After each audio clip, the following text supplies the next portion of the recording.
Hi and welcome to Improve Your English Speaking and Reading, which is what we're going to look at today by looking at learning about open and closed syllables. Even if you think you know what they are, practice this video, because when you have got this in your head, in your knowledge, you're going to improve your fluency and your reading. So learning about the first type of syllable, we're going to look at the closed syllable. But we always begin by reviewing. So let's go back a bit and review. We know that the alphabet has 26 letters and those letters create 44 sounds. So for this video, we're only going to look at the vowels A, E, I, O, U, and the knowledge that each vowel has a sound and a name, and that sound will be for that letter. So A, short sound A, E, short sound E, I, short sound I, O, short sound O, and U, short sound and the long sound is actually the name of the letter, A, E, I, O, U. So once you've reviewed that, have a look at some of the shorter words in the English language. There's a set on the screen there, and when the letter is shut in by a consonant, that means the vowel is set in the word and the consonant is next to it, shut in, then that gives you a closed syllable. So let's quickly review those vowels.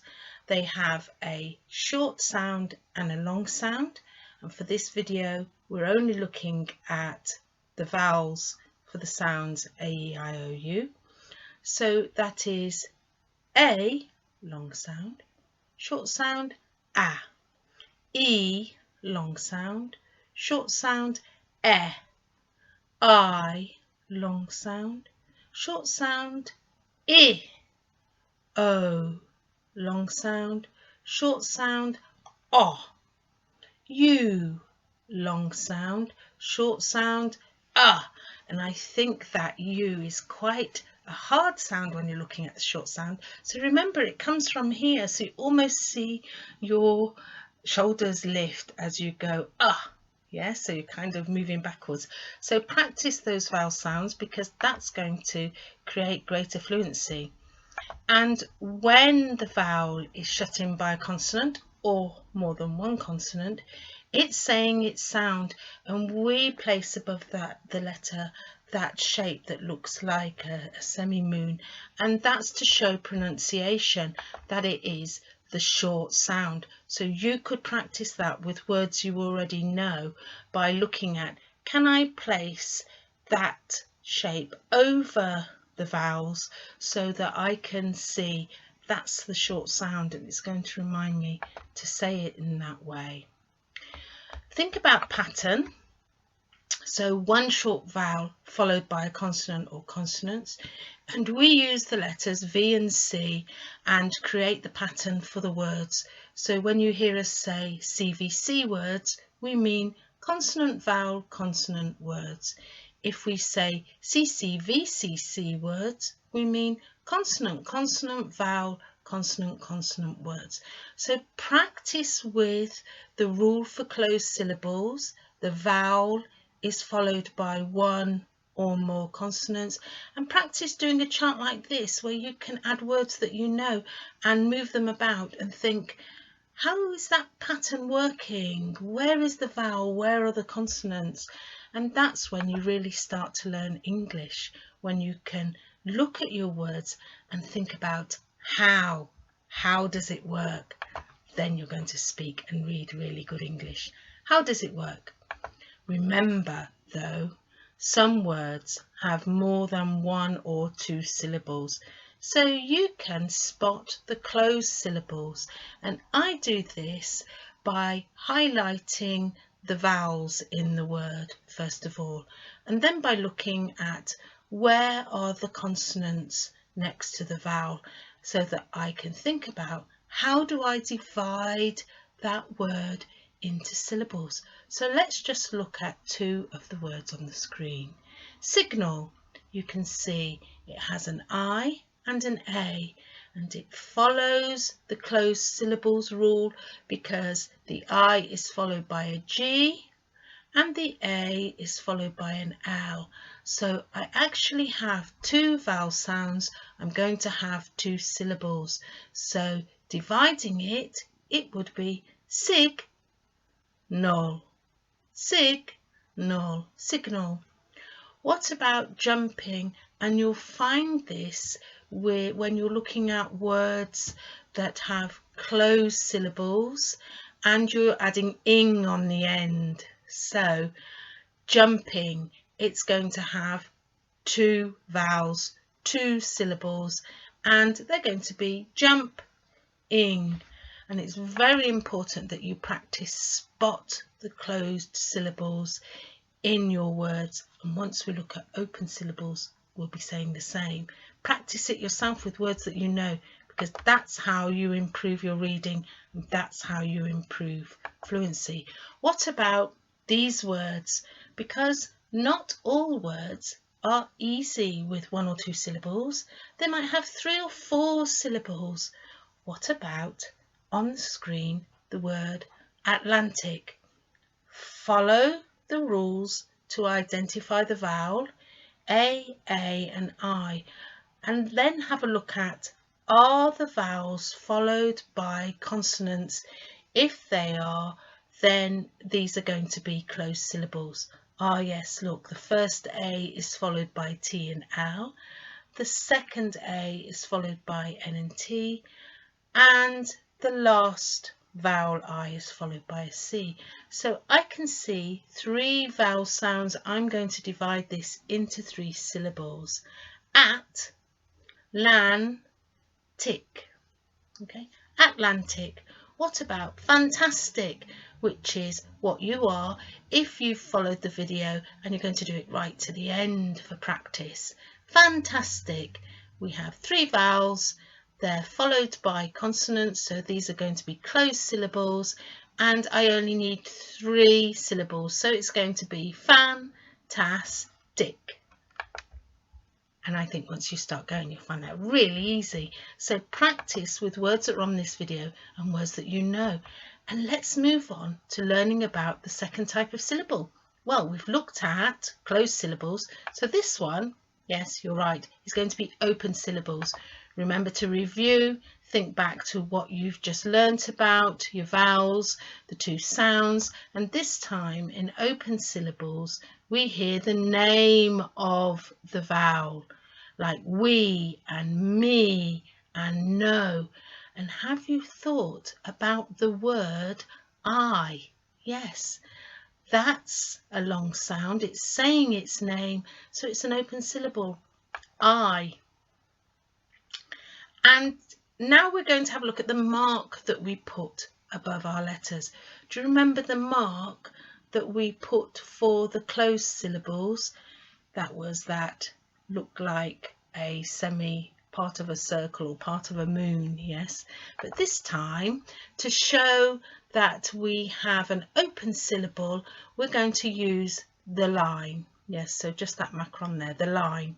So that line we're going to write above any vowel that's in an open syllable to show the pronunciation is to say its name. So that's 2 marks you should be thinking about on the vowels when you're going through English for pronunciation. How you know it's a closed syllable, so you're doing that mark, and how you know it's an open syllable, so you're doing that mark. And you can look at patterns if you want to. It's a little bit harder for the open syllables because there's no consonant after the vowel, but you could look at the consonants before the vowel. So very quickly then, CV, CCV, CCCV words, me, she, why, no. So you have the vowel at the end of the syllable in an open syllable, and you can hear the name or the long sound of that vowel. So spot the open and closed syllables together. Perhaps put the words all together that you know, and then practice which ones are open, which ones are closed. Go, what sound do you hear? O, open. Me, what sound do you hear? E, open syllable.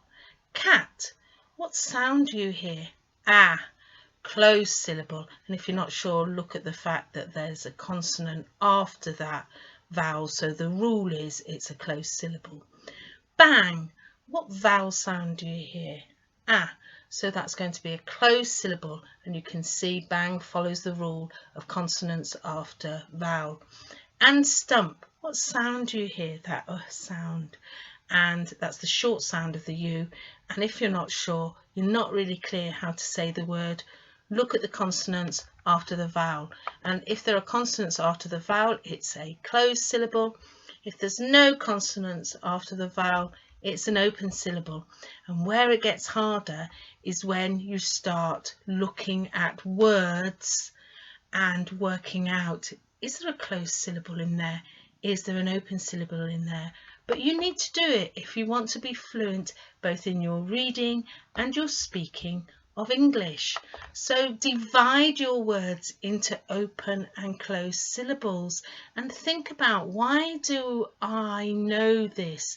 And you know this by looking at the word itself, finding the vowels and deciding whether or not the vowel is followed by a consonant. So looking at that list of words, we're now going to look at those individually to see if you can see how it was worked out.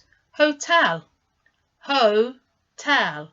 So you have two different types of syllables working there.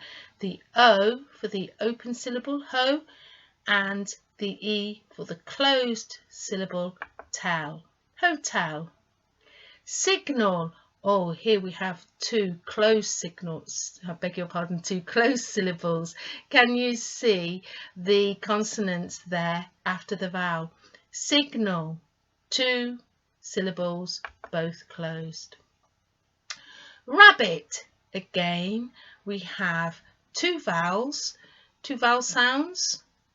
And remember, you might have more than one vowel to equal a vowel sound. So don't forget that one. Practice looking at vowels when they're sat together. Two vowels can make one sound, so that is just one syllable. So rabbit, bit easier.